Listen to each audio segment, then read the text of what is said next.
edition of Real Talk. Viewers and listeners on every social channel, when the show starts, join us and help shape the discussion. This has been the network's the water cooler of news here for Central Virginia, and Real Talk has certainly become the water cooler for real estate in Central Virginia.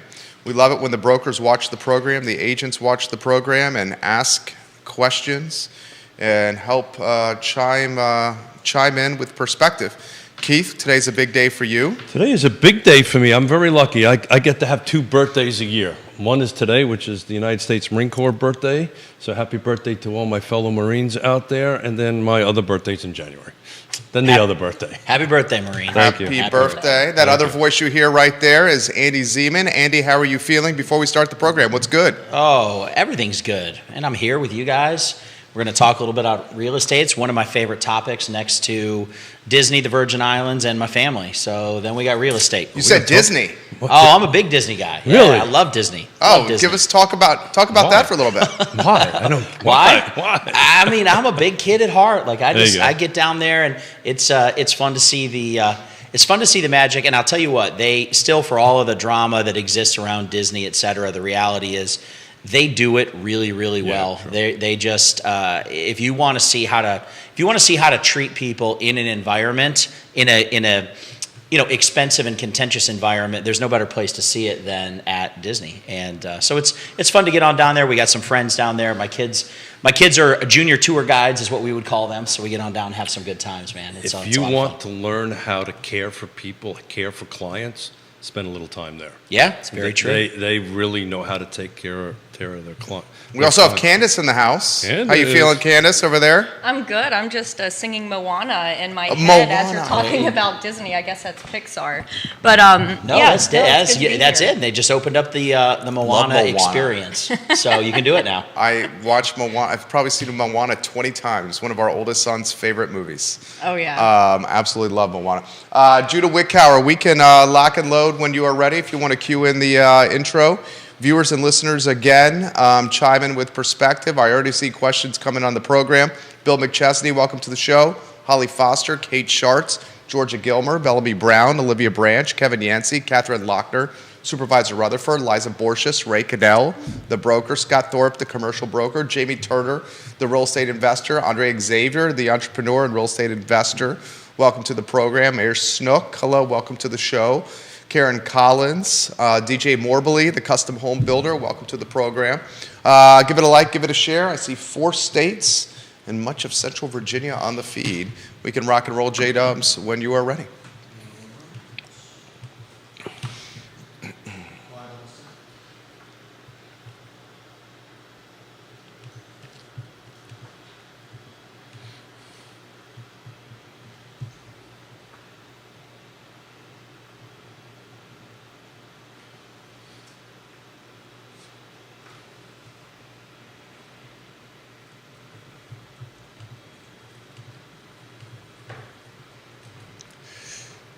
Good Friday morning, guys. My name is Jerry Miller, and thank you kindly for joining us here on Real Talk with Keith Smith. It's a pleasure to connect with you through the I Love Seaville Network, a show that is live on just about every social media platform known to mankind. And this show is dynamic, and you, the viewer and listener, can shape the discussion. And we're going to talk an industry that is shifting and changing literally from a day-to-day basis. I was reading The Economist yesterday, and this was one of the lead stories, the decoupling of commissions in real estate. It was all over CNBC this morning. It was on NPR this morning. It was on local radio this morning with Monticello Media. And even the Daily Progress and the print product, and no, I don't read it that often, had about 10 inches yesterday in the newspaper about this. Judah Wickower, our director, if you can go to the studio camera and then go to the 4th shot, and we will welcome a cast of characters and a panel of pros. Keith Smith, Andy Zeman, and one of our favorite people, Candace, is in the house. Yeah. How are you? Guys, good morning. Good morning. Good morning. Morning. So again, it just as we were doing the live talking or tapping people on shoulders, as Jerry would say, I just want to give a quick shout out to my fellow Marines out there. Happy birthday today. Today is 248, so Semper Fi to all my fellow Marines out there. So this is a great opportunity because we've got a loan officer extraordinaire sitting to the right. One of the best. Of me. And then a real estate agent extraordinaire to the right of Andy. So look, we'll just kind of kick this off. You know, the world is, as I refer to it, is in the middle of an O shift, real estate O shift. We've been talking about this for quite some time, this decoupling. I've been boiling it down to this is the way one does a for sale by owner. So I really would like from a loan officer's perspective, right?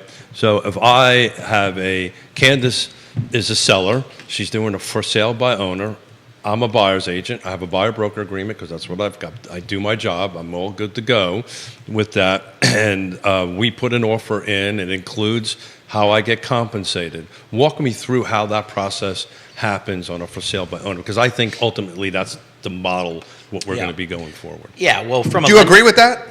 I mean, I agree that could be the way that we head. I think that there's probably going to be a lot of scenarios that can play out, Sure. and things that we'll probably bring up on this call. But we have that scenario happen in my almost 25 years of doing this. This scenario's happened a lot. Sure. And it's somebody, a client maybe that we've referred, or an agent has referred to us, and they find the ideal home, and it's a for sale by owner, and the conversation begins, which is, will you pay the agent commission? And say we've got a staunch for sale by owner. The for sale by owner is either going to say yes, I will, or no, I will not. And if they say no, I will not, well, then it's partly up to me to help the agent figure out how to get compensated in that particular case. And the answer is really pretty simple, which is, from a traditional standpoint, we'll increase the purchase price of the home to include that commission, which is to be paid. And it becomes a buyer-financed expense, but it's an easy way to fix it. And that opens up this whole thing opens up Pandora's box, by the way. I mean, there's a lot. We talked about this on Monday with Denise Remy. Denise Remy. Remy, thank you. We talked about it on Wednesday. Look, and I'm on record of saying this. We kind of did this to ourselves up until this point. When you start sending out Facebook posts, I sold the house in 13 seconds, right? What does it tell the public? Yeah. Right, on all that stuff. But what we're not talking about is Right. the work that goes from point A Yeah. to point B. Yeah. Well, and in that for sale by owner scenario, what we have is we have a buyer who understands the value that they're getting from the real estate agent, and honestly feels at an advantage because they have professional representation, whereas the seller is going lone wolf, right? And probably not somebody who has great experience selling properties. So the end game is the buyers that I've worked with over the years that have had that scenario occur are working really, really hard with us to try to figure out how to get that compensation done for the agent. And most of the time it does get complete. The issue becomes, okay, well, what if it doesn't appraise? Well, this is where a good lending team comes into play. So the reality is when you understand the world of mortgages, which I'm not going to dive into because I don't want your audience to go to sleep, but when you understand the world of mortgages, I got a feeling you could do it pretty good. a 3% variance in a purchase price, if an appraised value is not met, does not actually affect a buyer's overall terms. Even if it takes them from 20% down to 17% down, it doesn't affect a buyer's terms. The rate stays the same. The cost on the mortgage effectively is exactly the same. The only thing that changes is that 3%. So let's just say we take an average sale price of $400. Well, let's just use $500,000 because I like simple math. Well, that's $15,000. $15,000 in today's marketplace changes a payment about $115 a month.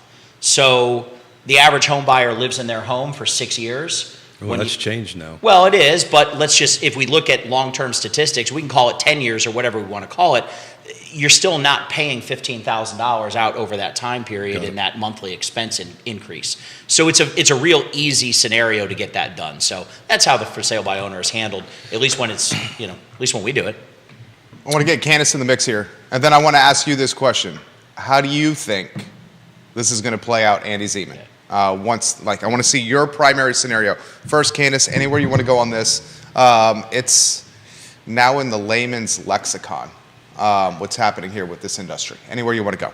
Yeah, thank you so much. A couple things come up to mind. That's a great point that really the difference in the overall payment to include the professional real estate service and ability to have someone on your side representing your best interests as a purchaser is really minuscule for the amount of help that we realtors do provide. One of the things that I always liken it to, as my lovely client, Miss Norris, would say,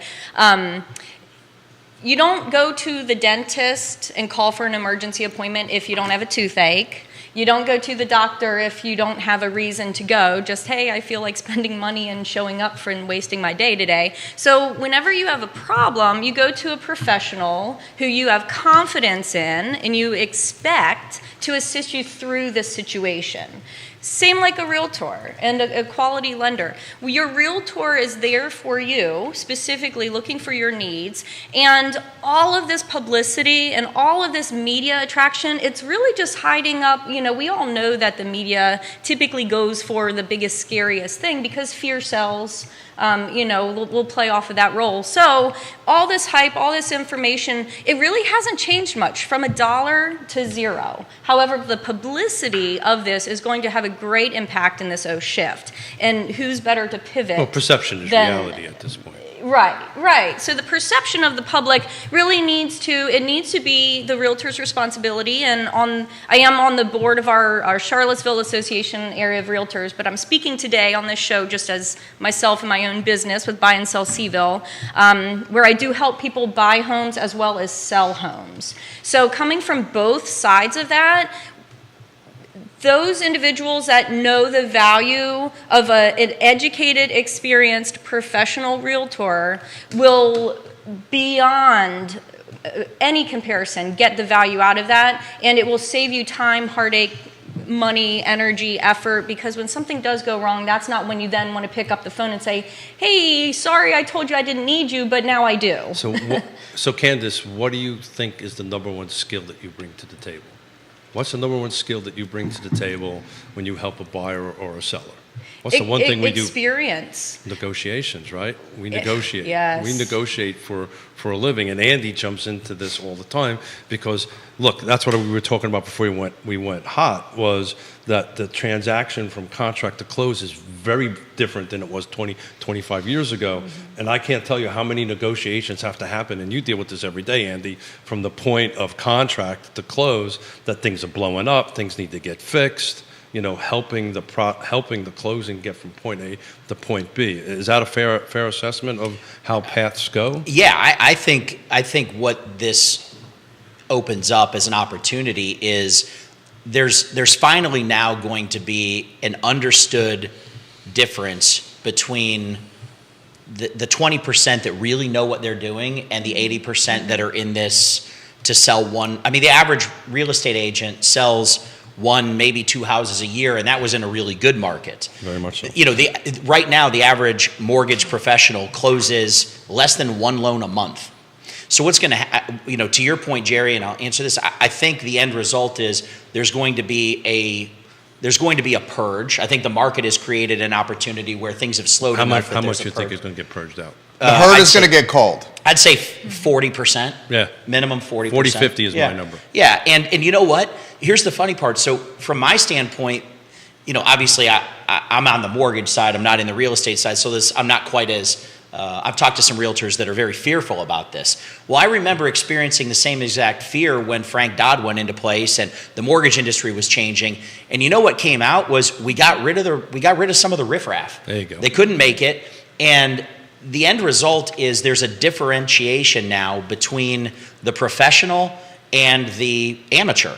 And there's now going to be the ability for a consumer to understand what they're hiring potentially based on cost basis. And so but all that, and Candace, jump in, all that conversation should have happened if you've done your job right, and if you've done your buyer-broker agreement, right? Well, that's what I was going to say too.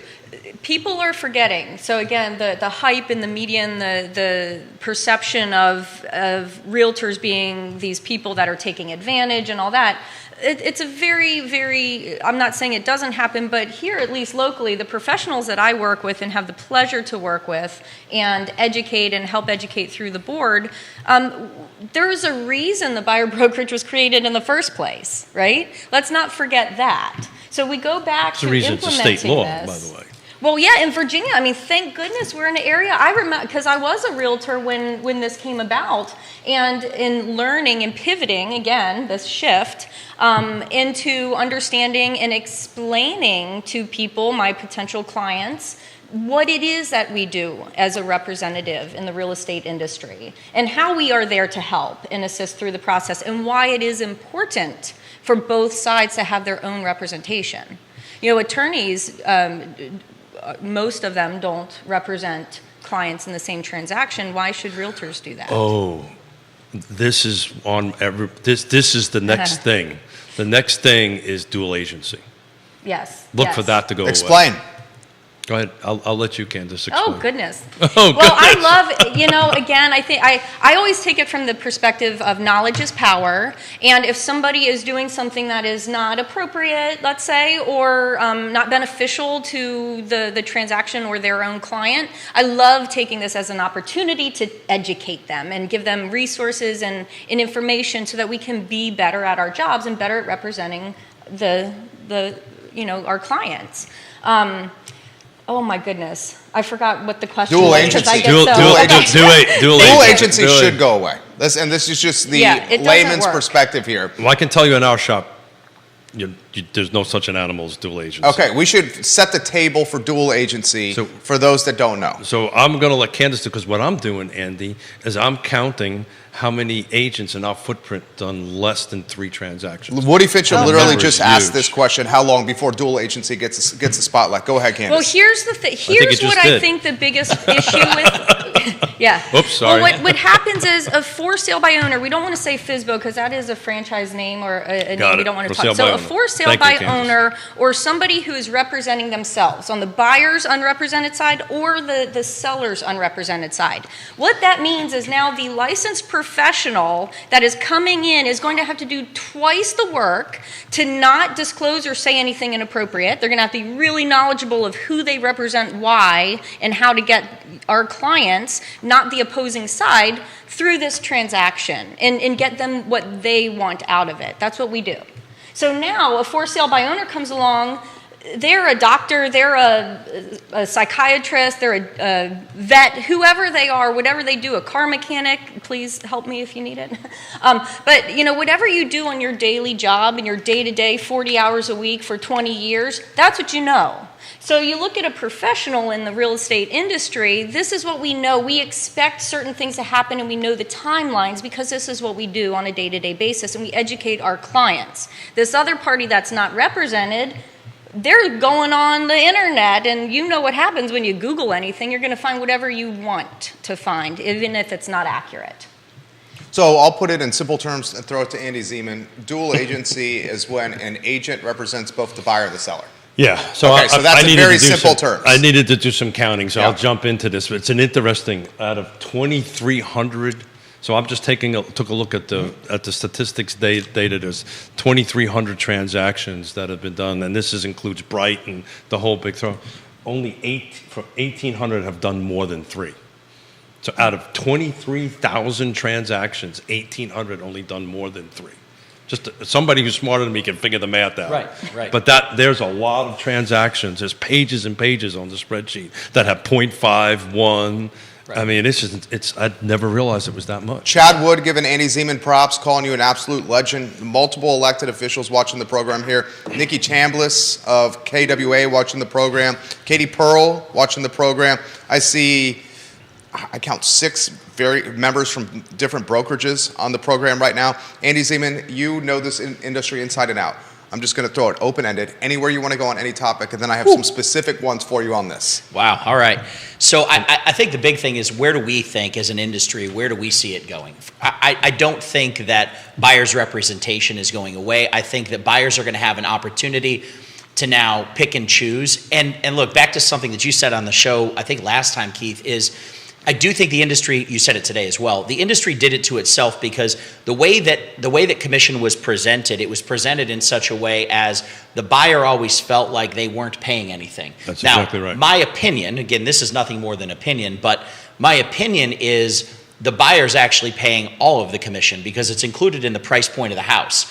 So I think in order to make it easy for the industry to get dual representation on both, well, not dual representation by the definition we just came up with, but representation on both sides and get more agents involved in transactions, I think it became very easy to just say, well, buyers, it's free. It's never been free. It's always been included. But it's in the also price of been the house. negotiable. I always negotiate. A lot of folks don't realize that, though. No, you're right, because the general industry standard is, well, it's 6%. Now, I can tell you over the course of the last 2 years, we've seen, and the NAR has published these stats, we've seen those numbers becoming eroded. And they're becoming eroded because, number one, everybody knows that after closing, I mean, I have plenty of realtors that have done this where, we had somebody the other day, a buyer's microwave went bad 2 days after they closed. Let me write a check. So they got a microwave from the real estate agent, right? So when you really count those things in, the commission percentages are dropping, but it creates an opportunity for a buyer and a seller to now pick and choose what they think they're hiring and its value. We do not do a good job of explaining our value, explaining how we get paid. And I say the proverbial we, right? Right. Thus sitting at this table are not part of that we. No, we're talking about industry as a whole, right? And from the mortgage standpoint, I will say this, since the mortgage meltdown, we have had no choice but to justify what we do. And look, all of our money comes from the same place. It all comes from the mortgage-backed securities that exist. There's very modest differentiation between bank to bank to bank and a cost basis. Truth is, the joke is you can always find somebody willing to do it for $100 cheaper. That's the mortgage industry. And what we've become very good at is we've become very good at establishing what our value is. Here's what I think happens moving forward. I think that the Candaces of the world and the Andys of the world need to be more closely aligned. Because see, look, here's the theory. Candace can say, and truthfully, can say all the things that make her fantastic about what she does in this business, but when she does, she's selling. She's selling herself. And we as Americans, myself included, we don't like to be sold anything, but we want to buy everything. So the trick here is, who can you work with? And this is basically how I've built my career, is how can I say all of the things about Candace that she can't say about herself that make it such that that buyer really understands her value without her having to actually say it? How can she do that for me? Because the reality is when I do those things, I'm reinforcing her and I'm reinforcing her true value proposition.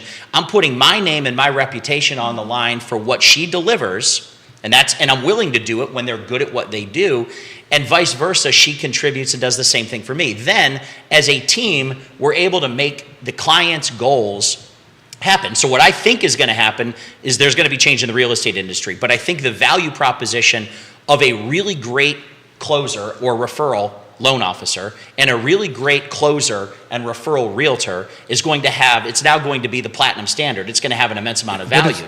Correct. The partnership is what matters, right? That's how you get from point A to point B. And that's what I've been talking about. Look, the easiest and the evidence of this, hey, I put a house under contract in 13.9 seconds, right? Yeah. That's the easy part of what we do. Sure. Right? Yeah. That's the easy part. Yeah. The easy part is finding a house, put it under contract, and negotiating. That's kind of the easy part. The hard part is getting through the financing and getting it to close and handing the key. That's where the skill level and the partnerships matter.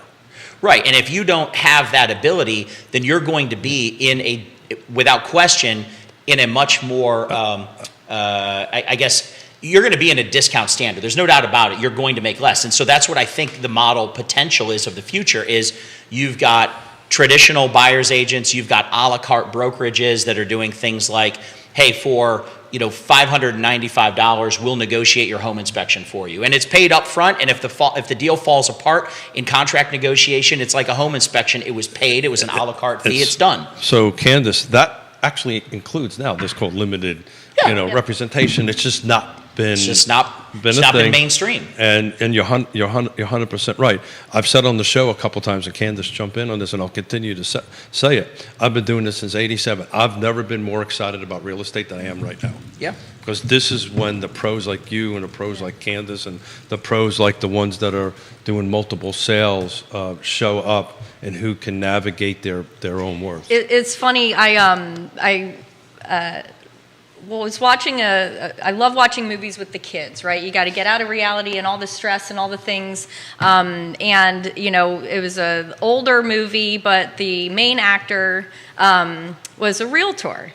And it was so funny because in one of the scenes, he's like, oh, it's my anniversary. I got to go. I'm already late. You know, he finally signs a contract with someone. Like, okay, great. He's leaving the restaurant, and people go, oh, I heard you're a realtor. We're looking at buying. And you see him just go, oh, man, I'm so late already. But, well, no, this is what I do. And it's because it is genuine. I love it. And my kids were laughing at it and like, Mom, that's what you do. I'm like, yes, because I love you guys. I love spending time with you. But I love what I do.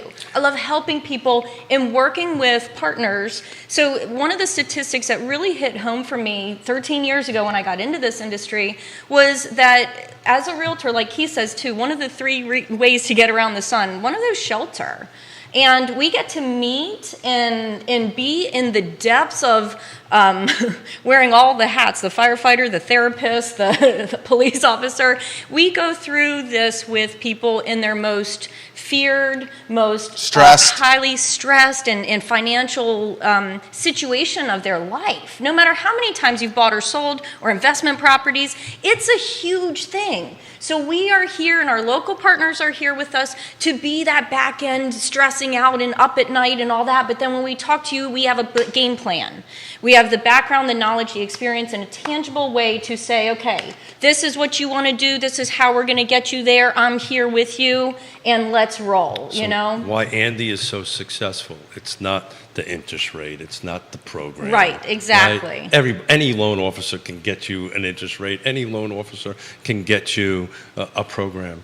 It's the service you provide. It's the relationship that you build and the trust that you build that I know my client is going to get to the finish line, and you know. So that is what the building of trust. And I got to clarify a number, Jerry. I misread it. It was 11,272. I wrote the wrong number of transactions. 1,800 of them were up. So 9,003 sales or higher. So 9,473 of all those transactions were 3 or less. Mm-hmm. So. Well, I wanted to bring this back from before. We were talking about Disney, and I think of Chick-fil-A. You know, you think about service and proper things. That's where I come into. You know, I grew up doing construction and working and dealing in all the trades: electrical, plumbing, heating, cooling, building. I love it all, right? Well, how can I provide the best service? And how can I recommend, put my name on the line to recommend somebody who's also going to take care of my clients and make sure communication is key. Of course, people can go online and do some online thing, and good luck getting anyone on the phone when something happens. So it's kind of like insurance. You hope you never need it, but you like having it just in case. Well, having a realtor, having a quality lender, having someone local, I usually tell people, of course, you can use whoever you want, but if I can't physically put myself in a chair in front of Andy, then I don't know what is really going on. If they're a lender out in California with time differences and all other stuff, they don't know our process here in this area. How am I going to effectively keep this smooth and calm and keep you de-stressed as much as possible and knowledgeable of everything that's happening if I can't even get this person on the phone? In the past, I literally was about to hop a plane to Georgia because I could not get someone on the phone that I needed to. So this relationship, this Disney experience, this passion and care and understanding, you're going to see us in the grocery store. Right. We're not going anywhere. We're here. Yeah, Stephanie Wells Rhodes watching the program from Interstate Service Company, a home's best friend. Andy, I'll throw this to you. I had a conversation about this with, I'd say, conservatively 9 brokers locally, including one yesterday. he said I could talk about this on the show. Gary Palmer, and he thought yesterday, and a conversation with him yesterday is like the seller's agent, the value proposition with the seller's agent is going to be paramount here, and he believes that we'll see more buyers representing themselves in transactions like this. And he says that he thinks that a seller's agent in the contract when having the conversation with their sellers, that they're going to have, this is my commission if I'm dealing with a potential buyer that's represented, and this is my commission if I'm dealing with a potential buyer that's unrepresented, and the commission with a potential buyer that's unrepresented could be higher, because in that scenario, the seller's agent is going to have to do more work of getting the deal from start to finish, because there's no representation on the other side. No. Yeah. Now that's dual representation, and that's what's going to get us into trouble. So if you start going down, I need to stop you there. If you start going down that route, that's when this dual representation. If the buyer chooses not to get represented, that's what we're saying. The buyer's choosing. How can what will the seller do? Because if you're a licensed agent, now you're getting into agency law. Okay. So if I'm a licensed agent and I'm representing the seller, Yep. right, and I'm now asked to negotiate or do the work of the buyer, I'm now doing dual agency. So I can't negotiate for both sides. So the answer to that is, buyer, you need to go hire an attorney to do that. Well, of course, yeah. The buyer would have a closing attorney. So Yeah. you provide, the attorney's going to have to negotiate or go through home inspection. You are now entering into dual representation, and by state law, I'm going to have now have you sign a document that says I'm doing dual representation, and that means I can't give you any advice, or I can't give the buyer any advice. What are your thoughts on this topic right here? Because So- I think he thinks this is going to be something that's fairly prolific. Yeah, He's half right. That's not. I think there are, well, the statement that you made, which is there's going to be more buyers that are choosing to That's be a true unrepresented. That's a true statement purely because we're opening up that floodgate. It's now considered free. Who knows? Maybe the state association, maybe the NAR, if they can survive these, Well, and they're not bankrupt. that's what I want to get to. then- What I think is going to happen. Yeah, then maybe in the end there's a second version of a contract, and the buyer is presented exactly. a contract that says not only are you not represented, but these are the things that you're required to make sure that you're doing. And So you're in the doing it Pacific on your own. Northwest, they decoupled. Yeah. Back in 2019, 2020, New York City's decoupling in January 1 of this year, and I got contracts on both of them. That's exactly what happens. Right. It spells out who gets paid, Yeah. what's everybody's. Well, and to that end, is it a possibility? Yeah, it's likely going to happen. But the truth is, well, not the truth. The thing that I think is more likely to occur is going to be you would have that limited agency that steps in, and there would be a list of providers in the area that say, okay, well, if you're unrepresented, then we will help you negotiate these pieces. We're not going to represent you, but we're going to make sure that the contracts are filled out correctly. But that's not the listing And agent. That's not the listing agent. Yeah, I agree. And then on my side of things, as they relate back to me, if we understand this on the mortgage side in the beginning, if we understand that a buyer is going in unrepresented, look, we know how the process needs to move. We can move a process. We're not going to help you negotiate it, but when it comes to, okay, great, well, I don't want buyers, I don't want listing agents and buyers agents. Candidly, once I'm handed that ball, I don't really want them having to do anything that enters into my field of play. And that's because, I'm a control freak. Well, right? and there's another reason why. Now you have to disclose certain things if you know about it. Oh, right. Well, yeah, sure. On my side, all I'm thinking about is, great, I just want to move this thing through the process as efficiently and as quickly as possible and get it to the end game. But from a buyer standpoint, when they're talking to me, for example, and we start talking about the things that are going to come up and the risks of not being represented, oftentimes we find that when they really sit down and they look at the numbers and they realize that maybe they do need to include this in their contract price to negotiate it back to a seller, it's not a big difference. It's not a big deal. And maybe it's a discounted commission. Maybe it is full 3%. We don't know how all of that really plays out, but we do know this. We know that our job as professionals is to establish our value and articulate that value. And where I think the real estate industry is really screwed up is they've never really had to establish their value. Their value proposition. And 100%. there are some that have, but as an industry, the sheer, like I had this morning. So I have a client, this is, prime example. I have a client who is shopping for a house and they're struggling to find a home. Home prices are expensive, rates are high. We're always innovating, trying to find a new way. She's lost a couple of homes. So the agents, who won't be named, but the agent's answer to this was, well, here, let me refer you to another lender who gave a snapshot of something that candidly didn't even apply to the client because of the income limits. And it was like, that's not an answer. That's not an answer to the problem. And so the industry itself has always, the majority, have always hidden behind, well, it's 6% because this is how it's done. I'll just say this out Right? loud, right? Yeah. And I've said it before. The bar of entry in our profession, pretty low.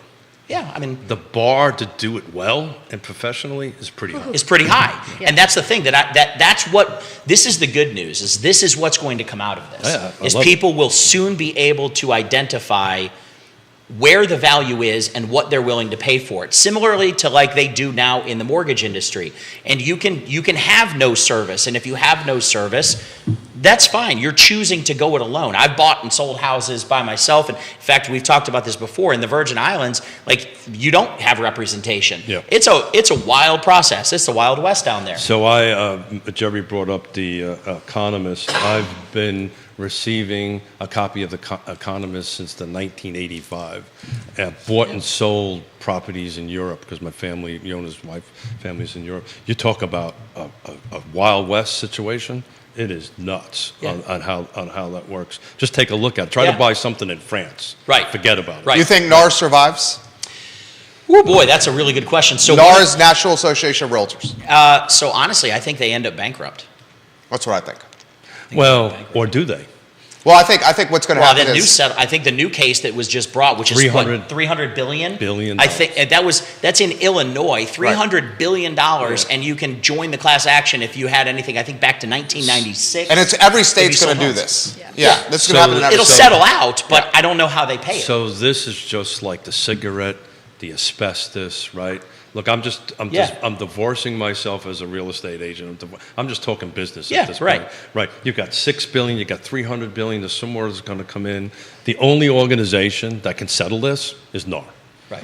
And I've said this publicly, and I will continue to say this publicly. If I was sitting on the NAR board, I'd be pushing to, let's settle this thing. It doesn't matter if you're right or wrong. It doesn't matter. At this point, it doesn't Well, really now, matter. and the attorney that brought the most recent suit I think it was the most recent suit in Illinois. It might have been the other one. It's the same But one. they're in conjunction now and in communication with the Justice Department. Yep. So now the Justice Department is involved. Well, the Justice Department's been involved in it. They wanted to nail. They wanted to nail. and- this And you know, if situation. they appeal the bond, what is the bond? 10%. No, that's the whole point. We don't know that yet. So on the 20th of November is going to be the real telltale time, is when the judge sets what the bond's going to be. It's generally 10%. It could be more. He has the right to do whatever. And we're he talking, wants. you say it's 10%. 10% of billions. $6 billion. Yeah. Okay. They don't have that. That's a lot of money. That is a lot of money right there. So How many zeros? that's That's right. a- that's We a don't have lot. enough fingers. We don't have enough That's a fingers lot here. of money. So you think they go bankrupt? No, I think that there is a good chance that if left to the current settlement, the judgments that are there, then yes, they can't afford Well, it. so here's the thing, Andy. They'll settle because Yeah. they're going to have to, Of course. right? And then guess who gets to pay for it? Yeah, the members of CAR, or the members of NAR, excuse me. And you know, And the you best think- part you of think all of this is, 40%? you know who's Wait till getting that the happens. money Exactly. in the end of anything that's settled? It's the attorneys. Right. The Yeah, well, that's where the money no one's goes, getting right? any money That's The where the attorney- So money Money out of I it. think what's going to happen here is RE/MAX set the stage on how this is. They were the first to settle. They were the first to settle. I think RE/MAX has set the stage how this is going to go. You know, between now and the 300 billion, or whatever the heck that number is, I think CAR, of course, has to proceed with the appeal. It has to do You're that. saying NAR. NAR. NAR, yeah, Sorry about National that. Association of Thank you, Realtors. NAR. Concurrently, I hope they're negotiating for some sort of settlement on that it's going to be worked out for 10 years. There's going to be some obscene number. Mm-hmm. We get to pay it over the period of time, whatever number of realtors are left over. Right. Put this to bed, change our system, and that's ultimately what these Well, plaintiffs want.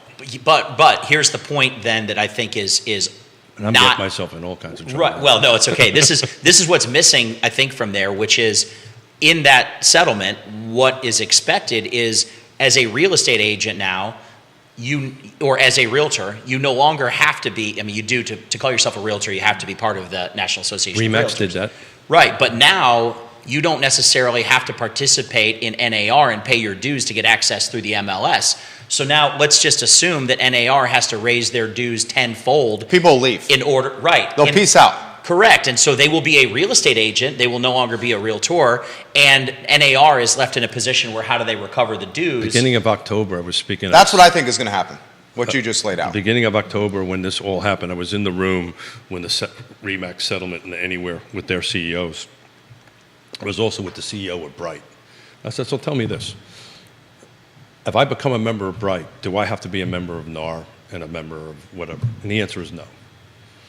And the only answer that they gave back to me is if you get into trouble, we're not going to, if you Right. get into a lawsuit, we're not going to come and Right. and save your Well, if butt. that's the case, can the E&O insurance, there it Yeah. opens up the Yes. opportunity. You just Can up- an E&O, you just you just up your E&O insurance. Exactly. And is that, in the end of the day, is that cheaper than the NAR dues? Yes. I think Yes. I think the model that benefits the most from this is just looking at how the real estate profession has evolved. By the way, this is a really interesting statement that I'll make. If I told you 10 years ago, if we could rewind the clock, and I was sitting down with you, Candace, 10 years ago, and we did, right? We would sit down 10 years ago, and I said to you, hey, great news. I want you to know that the bulk of the real estate industry will be in a position where they will be reliant upon most of their leads from mortgage companies and companies that own mortgage companies and real estate, basically lead gen sites. And so I want to start that model today, 10 years ago. And I said, if you just give me $300 a month, then I can generate leads for you and I'll be handing you leads. I would have been thrown out of every real estate office on the planet because they're like, no way, dude, you're in the mortgage industry. The reality is we send deals to you. Remember, this is how it works. Well, now if you look, you've got Rocket owns their own real estate company. You've got Veterans United owns their own real estate company. Cap Center owns their own real estate company. Trackhomes.com. Right? So all of these things are already happening. And what's really interesting is if a real estate agent is going to truly survive in this market, the great ones like Candace and you, Keith, as well, is Thanks. You've got to learn how to go back and do the work. Yeah. You've got to develop the leads. You've got to do this. I think this is going to absolutely crush and cannibalize the Zillow leads, the Realtor.com leads that come. Those are going to be extinct. Homes.com is the fastest growing. It's a local person that owns it, great CEO on it. They announced at the CEO event that they're going to be doing they're going after Zillow, which I guess is a broker, so I should be careful with this. Going after the model of Zillow. The model of Zillow. Thank you. They want to upset the model. Right. Thank you for saving Well me. done, on that. Andy. I'm always here to just save everybody. Yeah. It's Thank all you. I right. appreciate that, Andy. And I do a horrible job of saving myself. So, but what they're going to do. Here's your box of crayons. Thank you. Appreciate that. That was hilarious. Well done. Yeah, thanks. Well I'll try. done. Well done. And my ADD kicked in. I forgot what the hell I was going to do. You're Well, I done wanna- with Homes.com. So Go ahead, Candace. I want to jump in real quick. Yeah, please. So I And want to people bring have it back questions for you. around. Oh, good. Yeah. Yes, call me.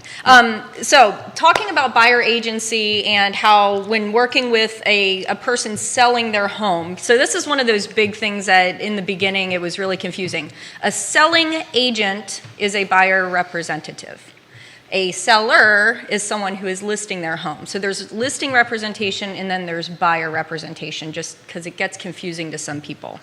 Anywho, the fact is, when I first got in it, Marjorie Adam, thank you, kudos to you for teaching me so well and actually introducing me to Andy in the beginning back, over a decade ago. But know that contract in and out. Inside and out. We are not attorneys. However, we negotiate, like Keith said in the beginning. We are professional negotiators. Our job is to understand and know you as an individual, know what your needs are, and navigate through these troubled waters most of the time. And by doing this, and by meeting with someone who wants to list and sell their property, That's when we have these conversations and we say, you know what, there have been discount brokerages, there have been limited agency representation, there have been for sale by owners and unrepresented buyers. This is nothing new. Back when Marjorie taught me, 12, 13 years ago, know what you know your value, and present that, having the papers, having the documents, and talking and meeting and having that consultation before anything else happens is the key and the goal. And there are going to be realtors out there, and there currently are, that, you know what, yeah, I'll do it for $300. Yeah, I'll attend the home inspection, sure. Well, you're going to get what you pay for. There's always the lock company downtown on Stewart Street. I love it. They have, the three things, and I usually butcher things, so I'll go through it in my country way. But, you get 2 out of the 3. It's either going to be fast, it's going to be good, or it's going to be cheap. Pick your poison. You can't get all 3. You can't get all 3. So Yep. as you were speaking, You did it well. You didn't butcher it. That was excellent. Good job. I'm As key for you that. That was excellent. as you were speaking, I came up with an idea. This is your opportunity. We should collectively put together a bunch of recent buyers and bring them to sit at the table and say, okay, let's talk about your experience. Let's talk about where not from talking heads of the industry, but actual buyers. So if there's any buyers out there that have recently closed and they wish to sit in front of us, we can do this in later November or December, and just talk about the experience from it and how you think this might impact you if you were doing it today. Look, at the end of the day, NAR's going to have to settle. We're going to end up having new rules. The agent count's going to drop. It was going to drop anyway because we're 63% down from 2,000. It's going to drop faster. Yes. To now it's just going to drop a little bit faster on it.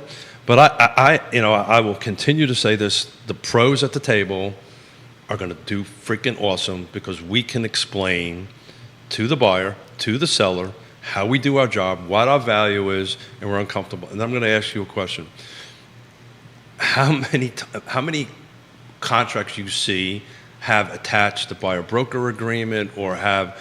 And the reason I'm bringing this up is so many agents I talk to, they don't sign the buyer-broker agreement in time until the contract is done, which is not how it's supposed to be done. Yeah. Do you have any information on that? You don't see much of that? Yeah, I mean, we see every contract that comes through. I look at everyone that comes through. Less than 10% have that. Yeah. Attached to the contract. And Less than 10% have that attached to the contract? Well, so at the time when I get the contract. So it's a copy of the in contract. defense of that, we always attach it.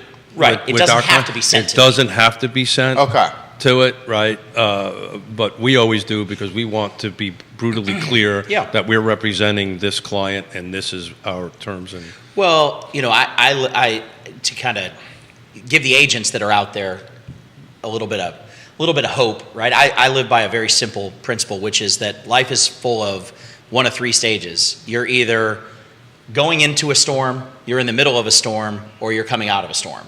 That's it. That's all you have. That's the way it works. And this is the beginning of the storm. We'll enter into the storm, and then out of the storm will create opportunity. But you have to look forward. You have to be a forward thinker. And the thing that I look at, and I love your idea of bringing buyers to the table, but here's the challenge I would give everybody that's in real estate right now, or mortgage, or any other client-facing industry.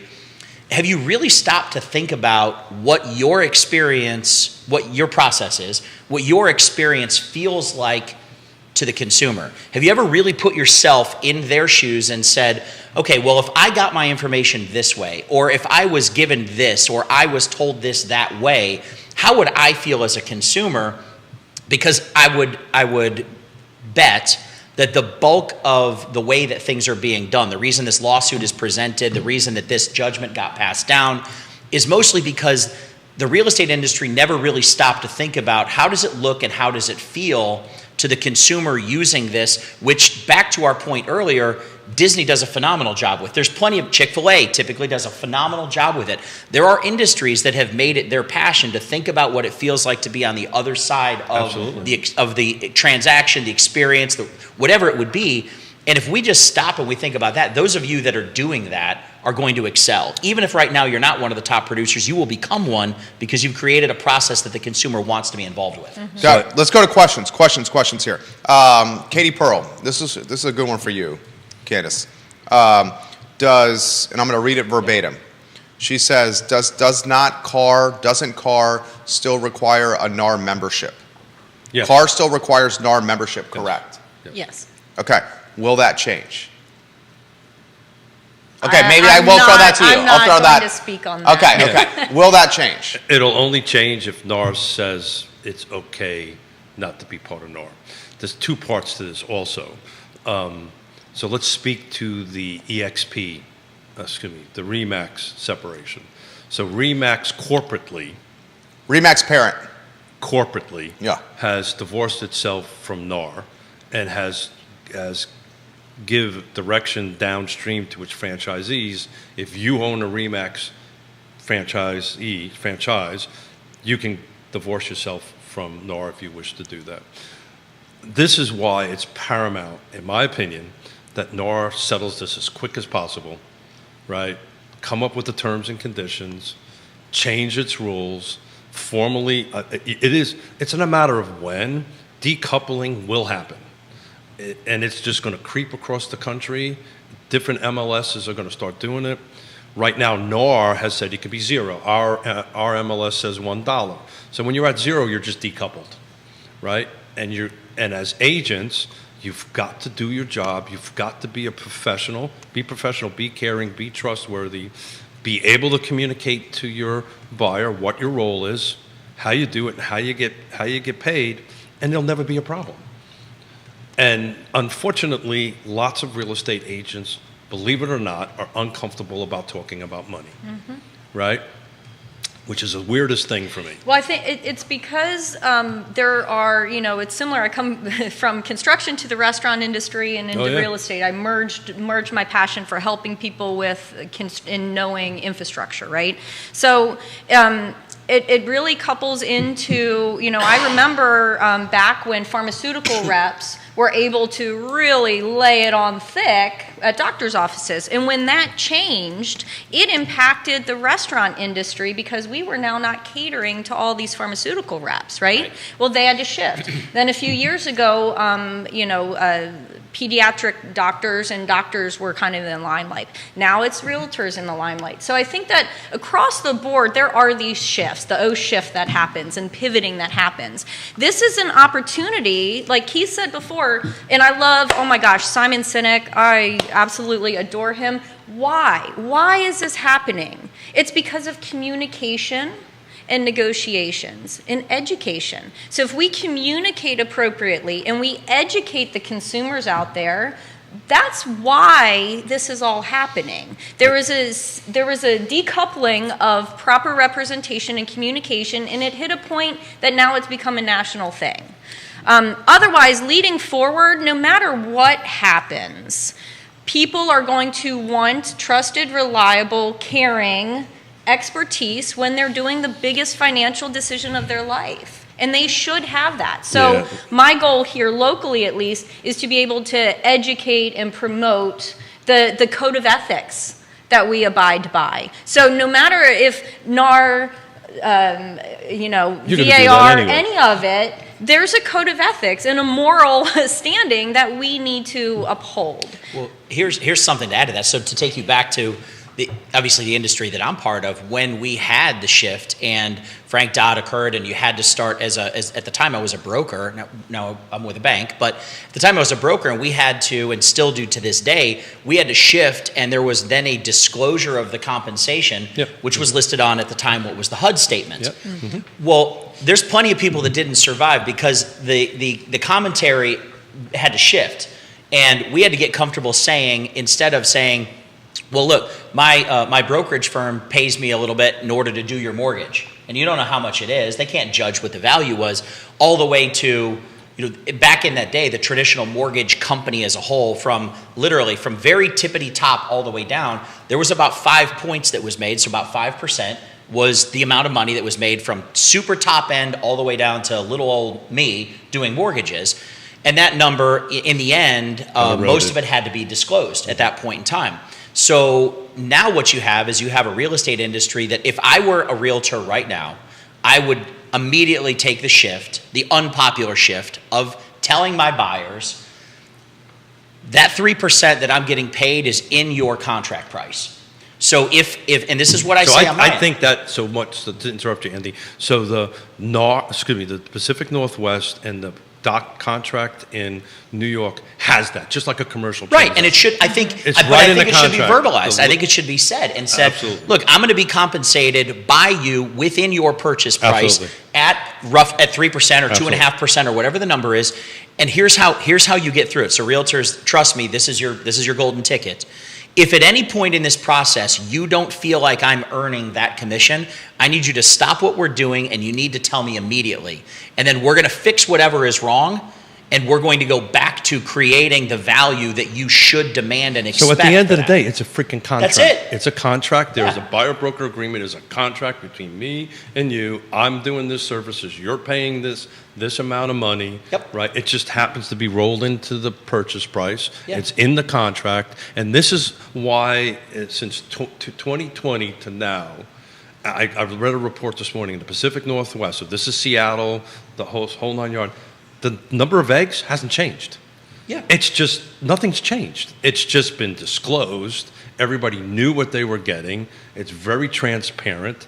And I keep on saying this. I had a great conversation with Greg Slater, and I love Greg to death. But at the end of the day, as an industry, we did this to ourselves. Mm-hmm. So now's the time to fix it. Right. But you're a prime example. Dodd-Frank did this to you. Right? Well, we did it to ourselves. Yeah, exactly right. You did it to yourselves. Dodd-Frank changed it. Yep. And guess what? You're still doing business, right? Yeah. Yeah, and it's changed the way we do it and how we do it. But you're still doing but it's business. honestly made us better, Yeah, and it's made the clients more confident with the services that we provide. As an industry, we became more trustworthy because the transparency was forced. Yeah. So take the initiative now and get used to telling that story before it's mandated. Get good at it when it doesn't really matter. The reality is if they've already written the contract, the truth is you're getting paid the same no matter what. They're probably not going to negotiate at that point, but go on the offensive and take the approach to create accountability around those dollars. That's great advice. And That's I'm great gonna- advice. And I'm going to say this out loud.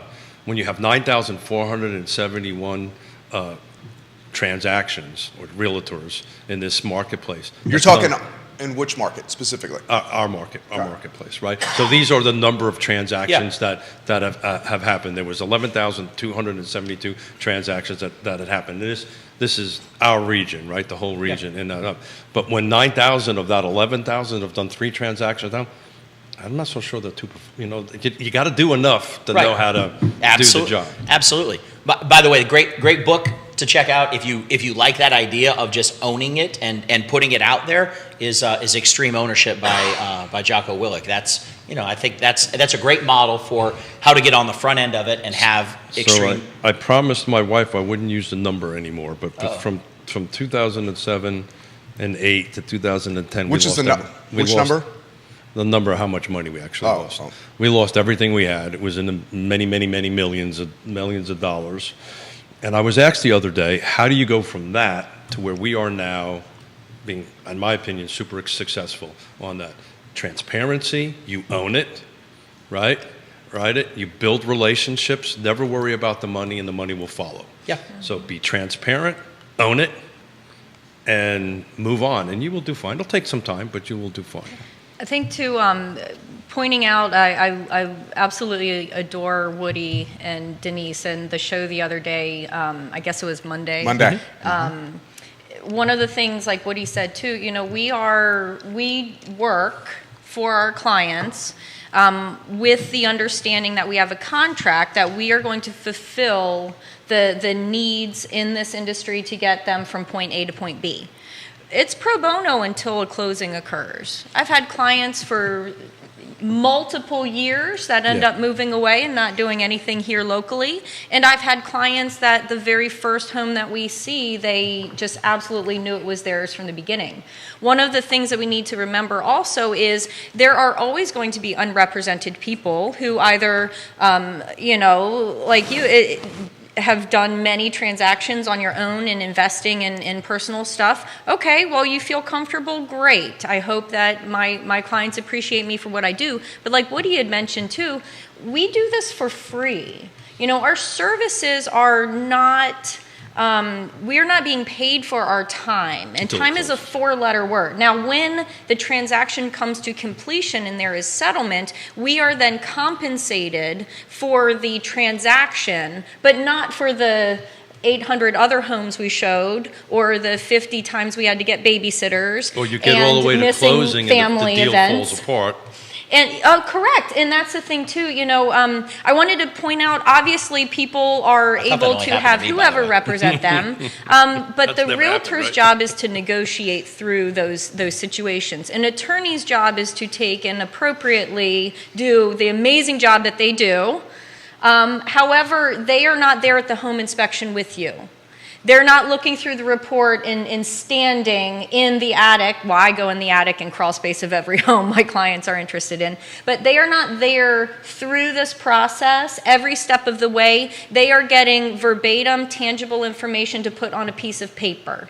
They are not on the emotional roller coaster or storm that your realtor and your lender take through with you. And then at the end, if the best thing in your interest is to not proceed, then we got to get you out of that still not having been compensated. I'll throw this to you. What if the model pivots and buyers' representatives are paid either hourly or on a retainer? Then you're getting compensated for your time and not having to wait till this extremely long process I of think it's a closing. horrible situation for the consumer, because then what are you paying for? Well, I was How gonna do you bring- know that your agent is doing their best? It's like being tipped to ensure prompt service. It It's- used to be a thing. It's definitely extremely difficult scenario for the first-time home buyer that's already stretched financially, but in just about every other industry, time is compensated for. You can do It's that not now. a percentage of You sale. can It's do a this now. retainer. Jerry, you can do this I- now.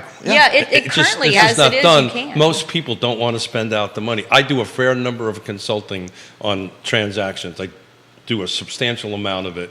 And the hardest thing for me to negotiate is in the deal is to get a retainer, monthly retainer, because we're talking tens of millions of dollars in the transactions.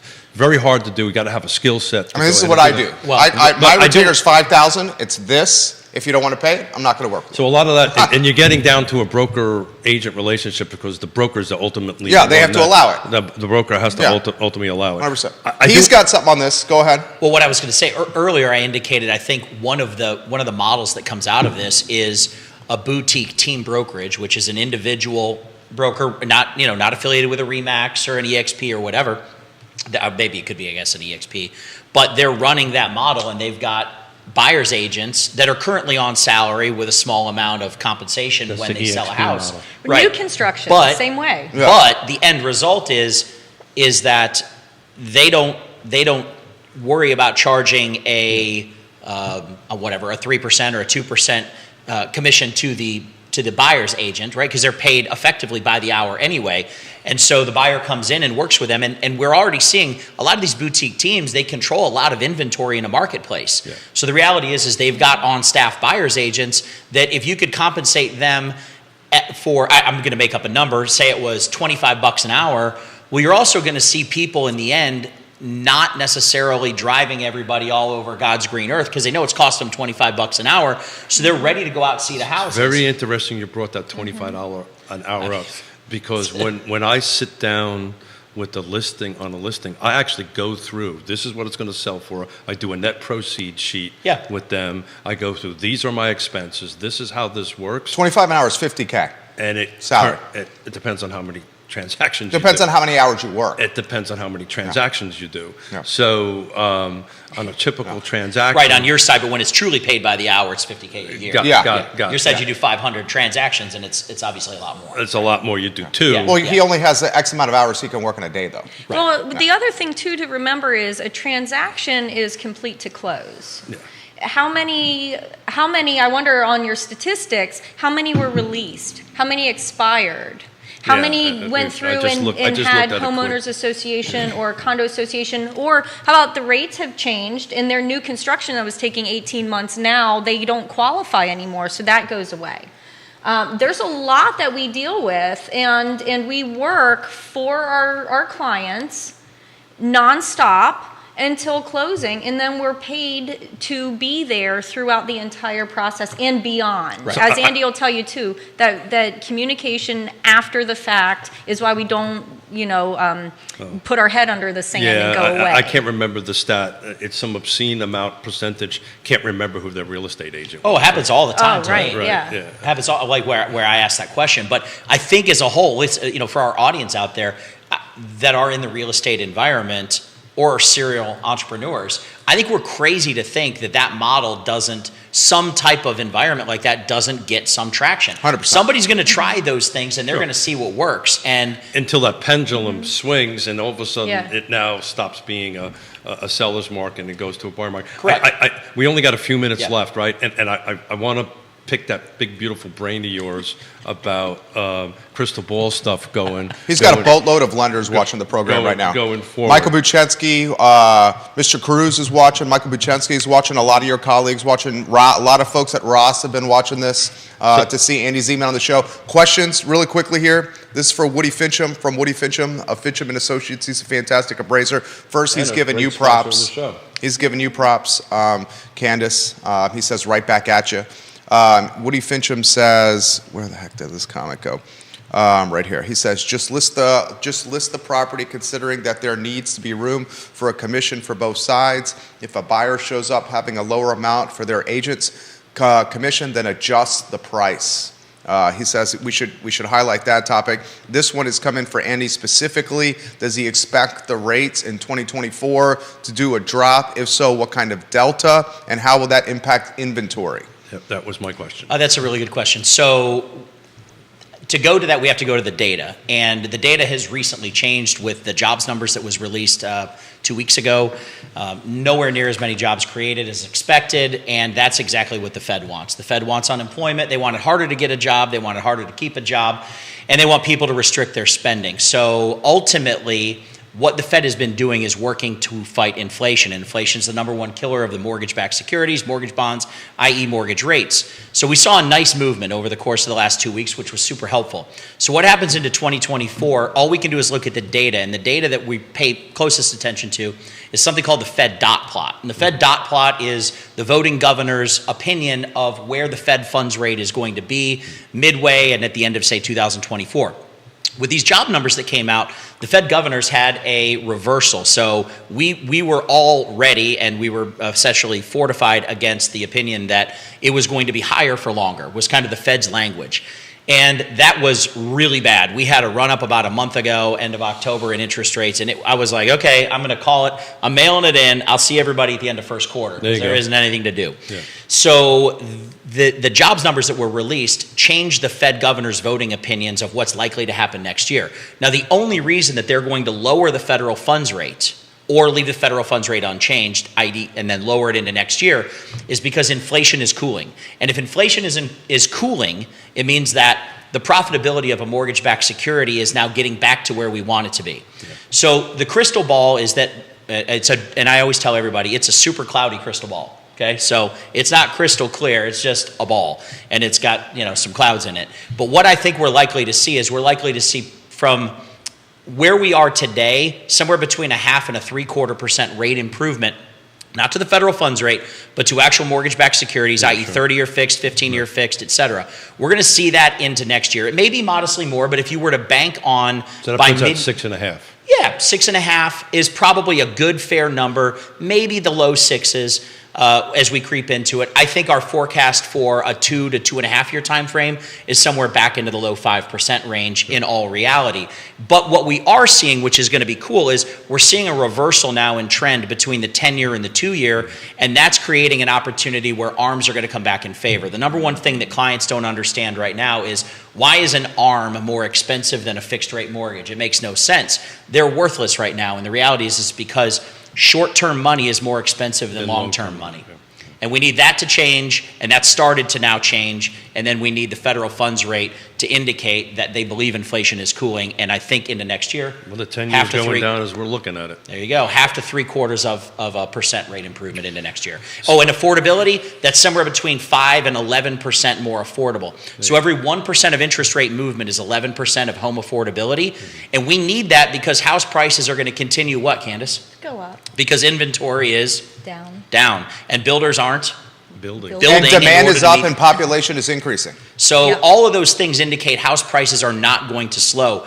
We do not have a bubble. We will not have a bubble. House prices will continue rising. Interest rates coming down by 1 full percent will offset 11% of price increase over the course of the next couple When's of the years. right time to buy? As soon as you Now. find the perfect house. Now. That's As soon as you find a house that meets your needs, buy the home. So let's assume this. Your wife is watching. She loves. Oh, great. Yeah. I pay her. I pay her to do that. she's giving you some props right now.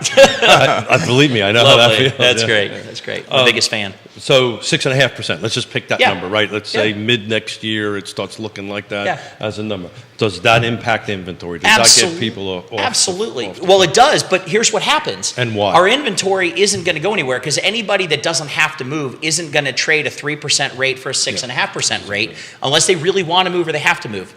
Builders aren't going to pick up and instantly fix the inventory issue. Why? Because they don't have to. They have built-in price appreciation for the simple fact that they're not meeting the demand. Why would they choose Well, to? more meet than that is we've just went through an election. There's just going to be no more new products built. Right. Well, and so if that inventory issue isn't getting fixed, here's the thing: when rates move from 7.5 to 6.5, the impression is money is on sale. It's not 3, but it's also not 7.5. So you have now another influx of buyers on minimal inventory, and what do we have again? We have another cycle of multiple offers, Oh, yeah. waiving appraisals, waiving home inspections. And how do you So- feel about that?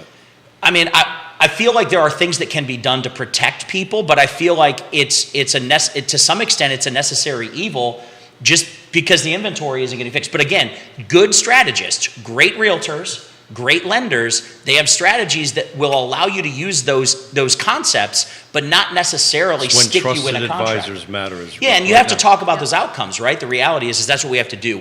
If we pre-negotiate all of the scary outcomes and we talk about them before they become part of the reality of this purchase, then the client doesn't have to operate out of a position of fear. They've already learned the information. They can make good educated decisions. So the best negotiation, you operate out of a position of Leverage, strength. Strength. So we've got a couple That was minutes. awesome. I need to wrap up. Yeah, thanks. Sorry. Freaking doing great. Yeah. I want to say thank you because I didn't think of Dodd-Frank and I didn't think about your industry, but you're 1,000% Oh, right. it's ingrained in my brain. Don't Yeah, worry. I get it. I went through it. I get it. Fear factor, baby. I get it.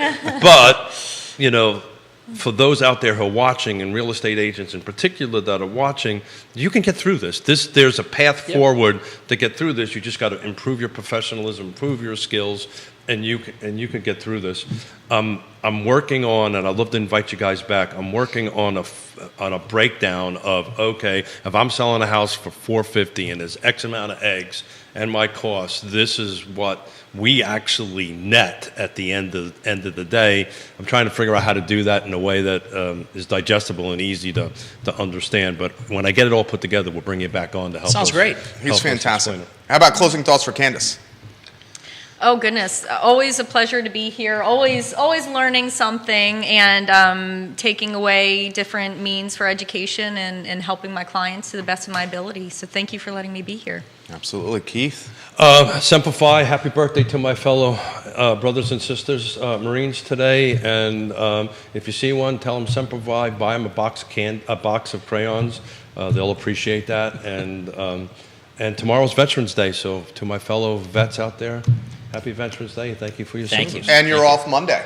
We are off Monday. Thank you for reminding me. I'm riding 2 back-to-back 112-mile rides on Saturday and Sunday, raising money to prevent suicide prevention amongst vets. I raised some money, and darn it, I'm pretty good at raising money. I probably wish I wasn't that good because now I got to actually ride 222 miles. But Monday I will be a little sore and not here. That's good. There you go. Probably The show, stand. guys, archived at realtalkwithkeithsmith.com. Thank you kindly for joining us. For Keith, Andy and Candace, and Judah Wickhauer, our director. We certainly appreciate your viewership, and the I Love Seville show is up in 1 hour and 2 minutes. So long, everybody. Excellent. Excellent work. Thanks. She's going to tell us Nice when job. the mics are off. Yeah. Well done, guys.